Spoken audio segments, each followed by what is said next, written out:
understand that, okay, whatever we are creating as CG, suppose it needs to maintain its CGness. Even then, there is an inherent appreciation that people will have to, people will find in it. So there are multitude of ways in which even the video is treated to give it a look. Now that look is given not because the technology can do it, but because technology will enable that same video to be expressed far more intensely than otherwise. Similarly, when we are doing projection mapping, we realize that this is the only time when the structure over which you are projecting, the structure becomes part of your story. So anything that you want to say, you have got one more character which is already there in front of you. And how do you translate your idea into a narrative which the character can take forward? When we look at interactive installations, we see, okay, what are the things that people will intuitively want to do and what will they expect? And then we design something which is completely unexpected. And that creates another layer of experience over it. Because otherwise, in the regular dimension, it will not be possible.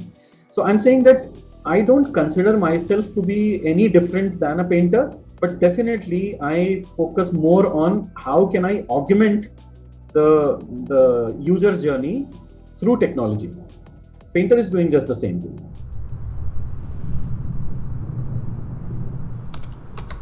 Past, future, within, outside, past, past, past, past, past, past.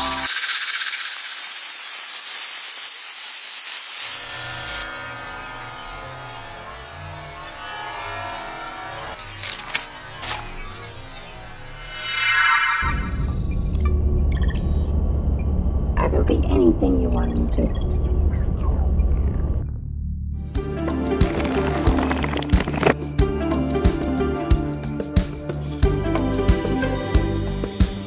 Contemporary digital languages and also existing visual cultures that exist, like older forms in visual cultures, and kind of trying to see how they tie up to each other. So in the same work, again, some of these patachitras would have these little flaps, and you could open the flap, and inside the flap would be, like the more naughty part of the work, or the punchline would be within a small flap, and you open the patachitra and see it. And that again reminded me of this like pop-up, like a click on your screen, and then you reveal another sort of background information or the second part of something that you're already seeing on a first plane. So then that feature kind of became part of the work. And so Sultana's Reality then is this sort of interactive scroll-like website which has a lot of different explorations that you can take, which has fiction as well as fact, which has archival material, which has people's testimonies, and a lot of this comes together because the form allowed for it, and also another thing I wanted to share about this work and how sort of the idea of technology kind of made its way into the work was the fact that, again, when I was researching about the women's reform movement, I was looking at so many ways in which it was kind of imposed, and how women's agency really had no space within the reform movement. And it wasn't really something that was considered. And then the ways in which women resisted that. And it started reminding me of, an app where we all have kind of experienced this. You have a new app or an update or something, and you have to agree to the terms and conditions, whether you like it or not. And then sometimes the app is just like quite terrible, and the update's not working, and it's full of bugs, and then your system keeps hanging as if it's in mutiny. So I was imagining the women's reform movement to really be like an app that is imposed on you, where it's not working, the ways in which the errors are being reported and the bugs are kind of coming out in terms of women's experiences and actions of resistance within that reform movement. So using these kind of like lenses to equate moments in history and like contemporary digital experiences is something that I feel helps me make sense of these things. And then with extension, a lot of people, like I said, from my generation who are so seeped into digital culture, to also make sense of older, broader historical, sociological, anthropological ideas through this lived interaction with the digital, so I think while my work is often talks about technology, and it does use technology as well, I think what I'm more interested in is this link between culture and technology, and the nature of technology itself, and how that influences our lived realities.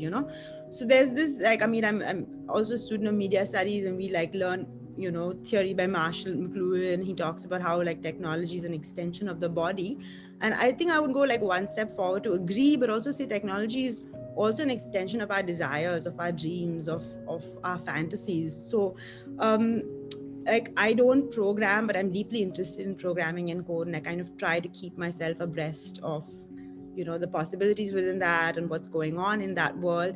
And I have friends who are programmers who I love to chat with about things like this, and I sometimes really feel like coders are so poetic, because you have these really core human impulses that are translated into like buttons. Like, you have on your keyboard an escape button, you have a control button, you have a space button. What do these ideas really mean? Like, how are we utilizing them? But also, what are the larger conceptual human desires that they reflect, and so thinking about ideas like this in terms of technology is very juicy for me.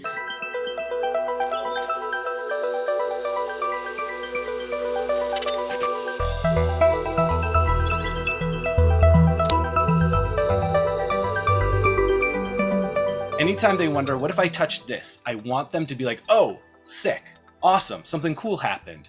What if I touch this? Oh, cool. What if I touch these at the same time? Something totally different happens. What if me and this person does this over here and this over here, and we work together? We can unlock things. We can. It just becomes the further someone becomes curious, I just want to reward that, because I think curiosity.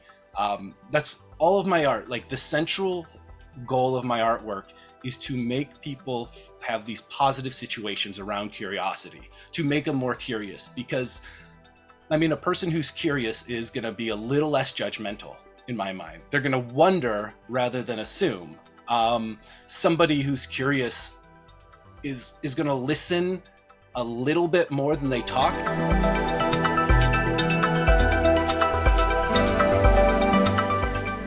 We as the human race are horrible at communicating. We have different languages. We keep inventing all of these things to make us better at it. The internet, things like that. And like, we just keep missing. Like, we work so hard to communicate with each other, but there's just this barrier about like our emotional mental state, which are two of the same thing, and our ability to understand another person's emotional mental state. And like, a lot of my art, plays with that area, plays with technology in that area, because as horrible and bad as we are with communication, I think it's beautiful and poetic and wonderful that we keep inventing stuff to try to do it better. Like, we nonstop are trying to communicate. So I love taking old technology. I have this piece, Regenerative Letters, and it has a typewriter. It's got like a 90s screen from a old computer. It's got a crappy speaker, and you type on the typewriter, and it's hard to type on, and it actually goes into a computer program. I actually had to wire up all the keys so they close circuits and stuff with an Arduino.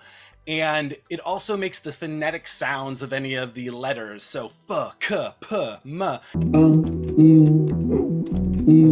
And it's very distracting, and it kind of makes it hard to communicate.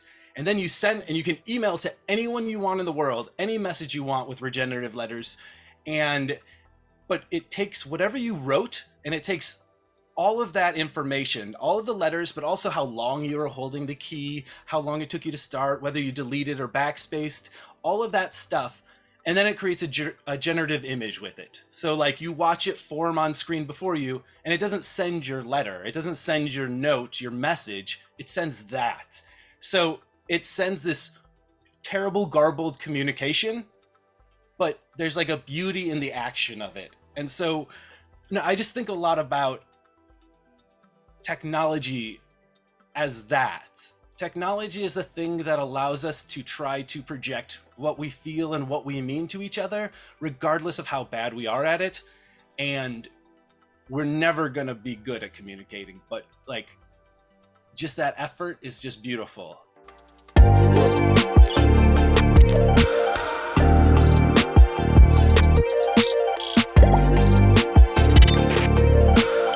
In the pandemic, when everyone was creating content, right? So from people creating content in the offline space, everybody started creating reels and, I'm bored in the house and all of those funny videos. Some started cooking, making banana cakes, and some started actually pouring their heart out in their artwork and creating music, etc. They were all doing it on Instagram, and it was still content that was being made and being put out on social media platform for engagement purpose and, for interaction purposes. But when we realize that you have something as big as the blockchain, then you can actually put this content out. And of course, provided you own this content and you own the IP to this content, you've created it, you can prove the ownership of this content. You can put out these IPs on the blockchain for sale and possibly have a collector who can collect it. And as a creator, one can generate revenues. So I think that was the basic underlying principle, and that is what non-fungible tokens are. Any content or any IP that you create out there, which is converted into a digital file. If it's on a social media platform, it's just a digital file or a post out there. But the moment you put it on the blockchain, it is supported by a smart contract that safeguards both the collectors and the creators' interest. So you have the blockchain, you have non-fungible tokens, you have the smart contract, and you have the authentication part, and voila, you're ready to sell on the blockchain.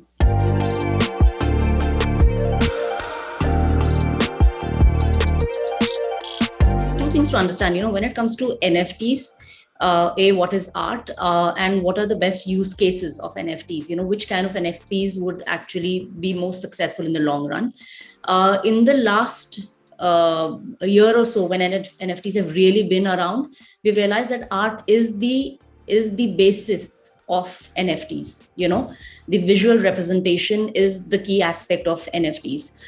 Even when we have celebrities now planning to launch their own NFTs, it is not just their brand, it's not just their photographs with their autographs that will sell. It can only sell up to a point as collectible. But if you want to sell NFTs, you need to collaborate with an artist. So that's very important. And yes, you're right, because now that artists have seen success with NFTs being, getting sold out, there is this rush to now have a quicker turnaround time, which can actually lead to fatigue after a certain point. And because we're in such a nascent stage, people are navigating through the space. They're all everybody's learning, because it's an unprecedented territory at this point of time.